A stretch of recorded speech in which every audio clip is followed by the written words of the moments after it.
Hey there, Kyle Souza here. You can check out my blog at talkinggeek.com if you like what you see here or want to see some other stuff that might be kind of like what you see here, might be pretty different. Anyways, on to the point of this video. Triss.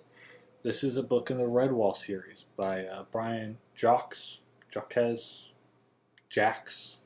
I'm not sure how to pronounce his last name. I should look that up. I found the Redwall books when I was in elementary school. I couldn't read till I was in second grade. These books were at an 8th grade level. By 4th grade, I was enjoying them quite a bit. And I hadn't read this book until this year. It's a good one. The author passed away not too long ago. Well, several years ago now, I guess. But during my lifetime, so not too long ago.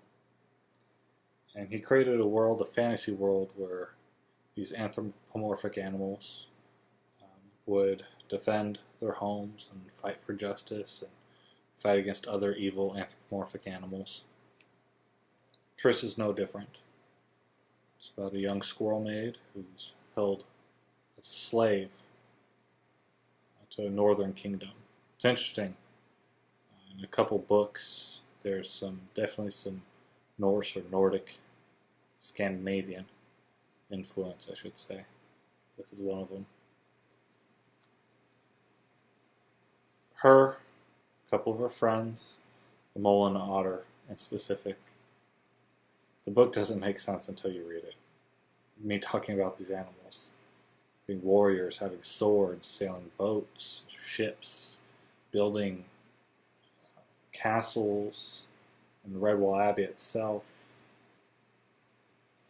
It's weird when you just talk about it, but it's a really cool story, and all of them are really cool stories. Triss is no different.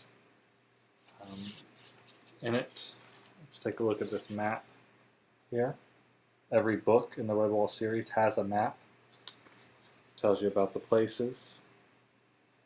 In it, we revisit Brockhall, which we don't see since the early days with the Redwall and Mossflower books, or the Martin the Warrior book. They have it in there also, but I think Mossflower is the main one for it.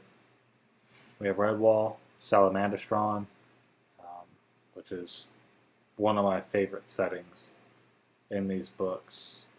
And I also love the otters that are there. Two things that are interesting, the Magooch tribe and Peace Island, where we have these hedgehogs that are very different than what we normally see in hedgehogs in these series. And it's really cool.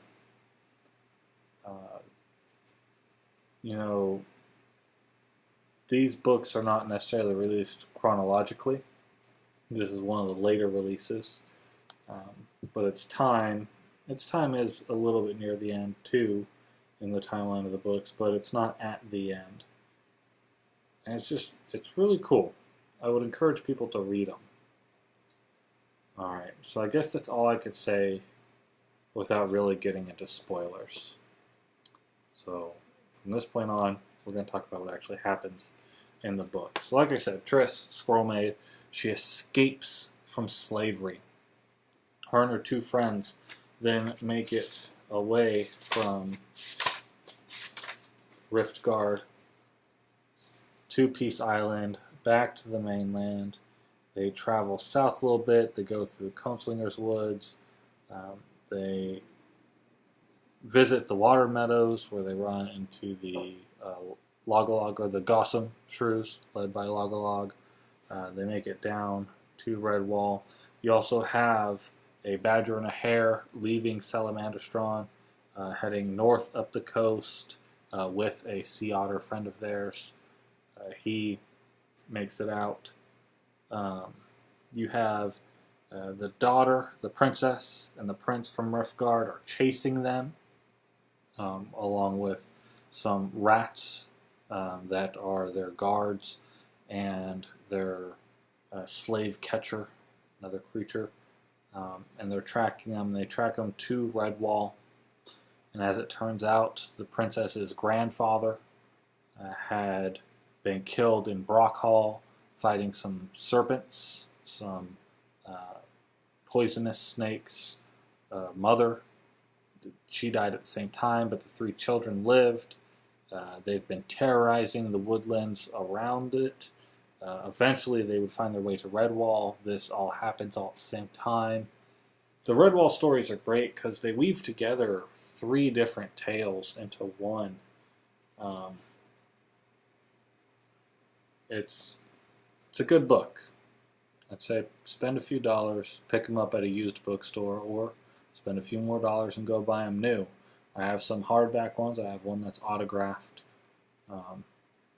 Triss. It's a good one.